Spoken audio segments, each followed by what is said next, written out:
we go to Brian Baldinger from Compass Media. He's going to call the game this Sunday. You'll hear it here on 97.3 ESPN, Chiefs and Chargers, right after the Eagles game against the Rams. But Baldy Breakdowns on Twitter, use the hashtag Baldy Breakdowns to go check out his breakdowns of some of the things that happened in that Eagles game. And Baldy, everybody is saying, man, that right side of the line was a big problem on Sunday. Was it as big as a problem as everyone is making it out to be? It wasn't a problem at all. That was actually a strength. Jack Driscoll played really well. Nate Herbig, never played an NFL game before, did just fine. There was a lot of other issues. I mean, Carson Wentz did get hit 14 times. They did drop back to throw it 50 times. He was sacked 8 times. But it wasn't, Jack Driscoll getting beat by Chase Young or Ryan Kerrigan. I mean, there were protection issues.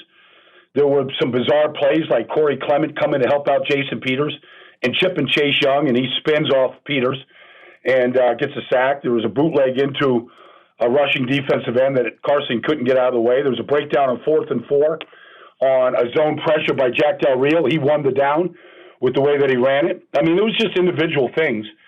But by and large, when you're up 17-0 and you're just the Redskins or the Washington football team have 92 total yards, maybe you shouldn't be thinking about throwing it every down.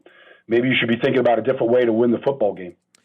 You look at, and I watch your breakdown on Driscoll, and I think if people watch it, use Baldy's Breakdowns hashtag, and you can go find that. He really stood out. You said he really only had 50-some snaps, only one negative play almost all day long. So Driscoll held himself up pretty well. They're going to get Lane Johnson back, though. How much does having Lane Johnson back, change things for everybody? Well, I mean, he's just an elite player. I mean, he rolls out of bed. He's an all-pro player. Now he's coming back from this ankle surgery. We got to see how healthy he is. He's probably a little ahead of schedule here. The normal recovery time is about 6 weeks. He's trying to do it in less than 4. So we got to see. But I think he's going to be fine. Look, Aaron Donald on Sunday night against the Cowboys ruined their offense. I mean, flat out ruined. The Cowboys scored one of their touchdowns when he wasn't on the field. They made a bunch of yards when on the 12 plays he wasn't on the field. But the 60 plays he was on the field, he destroyed that team, every part of it. And really, Lane Johnson knows that. I mean, that's why he wanted Jason Peters signed when Brandon Brooks got hurt, because he was looking at their home opener against the Rams. And if you don't game plan Aaron Donald every play, he'll ruin the play. He's just – what he did to the Cowboys, I've never seen a player do before. Yeah. It was just a complete wrecking ball, and that he wants to be the defensive player of the year. He wants to be the player of the year. I mean, he wants to be the best that's ever played, and that's how he played on Sunday night. So, the edge rushers, they're not great for the Rams, but they have different ways to pressure. Though they got a new defensive coordinator, and he was good against the Cowboys. And the Cowboys had 3 chances to go win that game in the fourth quarter, 3 different possessions. They couldn't drive the ball against them. So they're more than Jalen Ramsey and Aaron Donald. I mean, they played well as a team. Baldy, let me get your take. You mentioned Driscoll. I watched the breakdown. It was very good to kind of get an insight on that. You mentioned Herbig slightly. It seems that Doug Peterson continues to get asked about Herbig as if he was the bigger problem. What did you see from Nate Herbig, and do the Eagles have an upgrade there, or is he fine? Well, I mean, there was a sack involved where they ran a safety blitz. And, both Herbig and the back, went to the same guy. And it was a problem. That stuff usually gets ironed out in preseason games. The Eagles are making a guy starting his first game and Corey Clement back from, being out of football basically for a year. I mean, they were very rusty and seeing it. Normally you want the big guy to take the big guy and the back to take the safety. That's kind of how you want to do it. So it doesn't always happen that way. But Herbig was fine in there. He handled himself just fine. I mean, they didn't try to run the ball very much. And so he didn't get a chance to really go up against a bunch of – look, they have a bunch of defensive tackles. They're number 1 picks, but their best defensive tackle is Temple Tough's Matt Ioannidis. And so, he humped him one time for a sack. He got Driscoll one time for a quarterback hit. Matt's a good football player. But I thought Herbig was fine. I mean, he wasn't like he was just whiffing on guys up front and didn't belong. He played all 70 snaps. He was fine. It's interesting that you bring up Ioannidis because I want to get your thoughts on Jason Peters. And there was a play that Ioannidis jumped off sides, which made the Chase Young. It would have been another interception for Carson Wentz. He beat Jason Peters. I want to get your thoughts on how Jason Peters played. He was fine. I mean, like I said, Corey Clement comes over to chip on him. He knocks him off Chase Young. He's on Chase Young at the time, and Chase is just, a different type of athlete. He can just spin on contact, and then he spun off Peters. I mean, that happens to a lot of tackles. Most tackles want those backs to get the hell out of the way. Let me do my job. Every once in a while, against an elite player, it's good to, get a little chip help, but that didn't help Jason out. He was fine out there. It wasn't one-on-one pass blocking wasn't the issue. It was everything else was an issue. The scheme, holding the ball too long, dropping back 50 times, just giving these guys a chance. Yeah. Del Rio was good in some of his calls. They won the down. And they've got, they were 8 deep on the defensive line. They kept those guys fresh. And so they got a lot of chances to rush the quarterback. They sure did. 8 sacks, and Brian Baldinger is with us here. He'll call the game on Sunday on Compass Media. You'll hear it right here on 97.3. It's Chiefs and Chargers. He'll have that call right after the Eagles and the Rams. And, you look at Carson, and obviously he's taking a lot of heat. Is what he's doing wrong correctable? Or is he's 28 years old, Baldy? This is his 5th year in the league. Is this who he is? Well, I mean, look, the Redskins just took a page out of Buddy Ryan's book. I mean, you hit any quarterback early. Hit Tom Brady early in the game. Hit any quarterback early in the game. They're going to throw it up for you. Now, I'm not saying he threw it up for grabs, but when you get hit the way he got hit, his head was bouncing off the turf. He had some pressure early in that game. Even when they were up 17-0, he was still getting hit. Back-to-back sacks. He's in love with the deep pass. Some of it is his fault. Some of it is the play calling. He's just taking a lot of punishment. And when he does get hit, he sails a lot of footballs. He's not as sharp as he needs to be. But I'm not making that all on Carson. Every quarterback is like that. I mean, you look up any stat you want. When quarterbacks drop back 50 times or more in games, nobody has a winning record.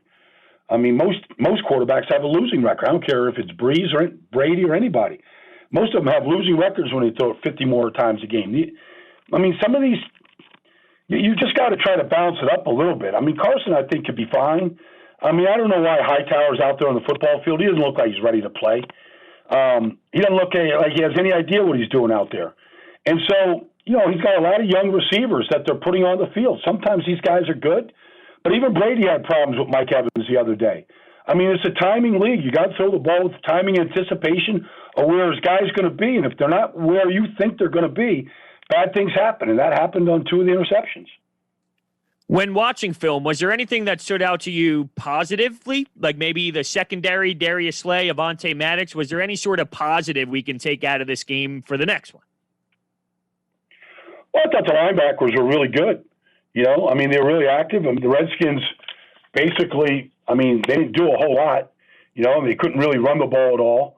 Haskins was very average, by NFL standards. I just don't understand why you would go out and get Darius Slay and then play him 11 yards off the ball.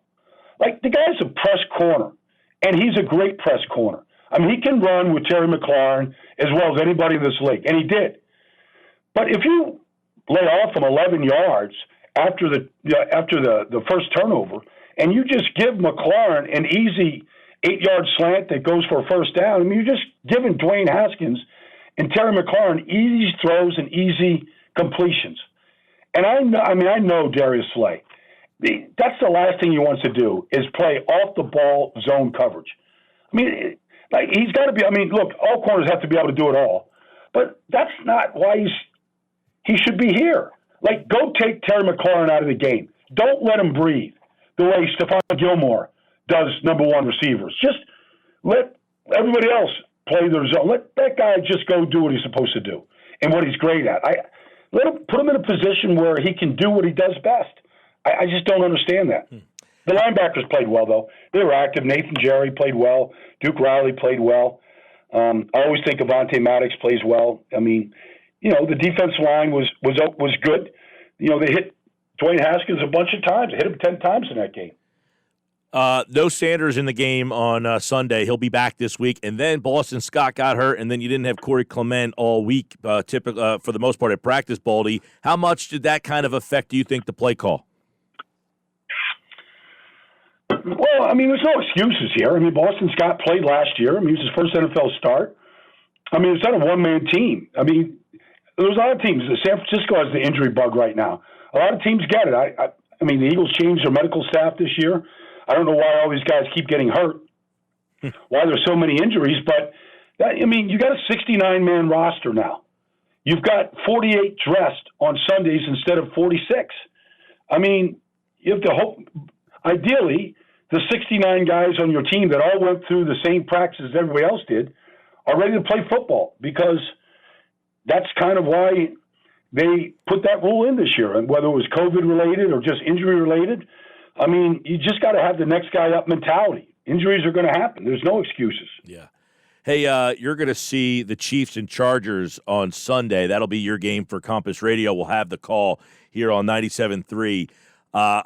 In your mind, are the Chiefs a better team this year than the one that won the Super Bowl last year? Yeah.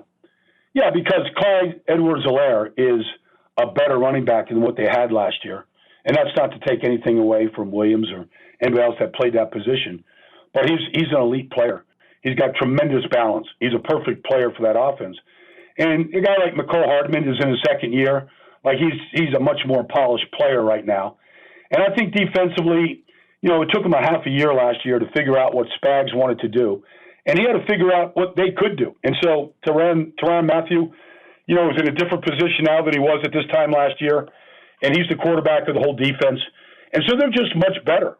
I mean, you know, they played L'Jarius Sneed, you know, a rookie cornerback last week. Got an interception against Deshaun Watson. I mean, he looks like he's been in this league for 6 years. I mean, he can run with anybody. The guy's out of Louisiana Tech. He can run with anybody. He's a 4.36 guy, and it showed up. I mean, now Spags told me that they could tackle better. Everybody could tackle better. You got to find something wrong in the first game. You can't just like sing everybody's praises. But them and Baltimore were the two best teams I saw all week. He's Brian Baldinger, Compass Media's coverage of the NFL this Sunday on 97.3 ESPN. We'll have that game for you after the Eagles and the Rams. We will have the Chargers and the Chiefs. You can follow him at Baldy NFL and use the hashtag Baldy's Breakdowns for some more in-depth coverage of how the Eagles' offensive line looked, including Driscoll, for all the people out there that were giving him a hard time, and Herbig. So, Baldy, we'll listen to you Sunday. We appreciate your time as always, pal. Yeah. All right, you bet, man. It's going to be a great game out there at SoFi Stadium, so stay tuned in. Appreciate it, guys. Absolutely. We'll have coverage of that right after the Eagles and the Rams. Of course, you can see Baldy across NFL Network, Fox Sports, Compass Media,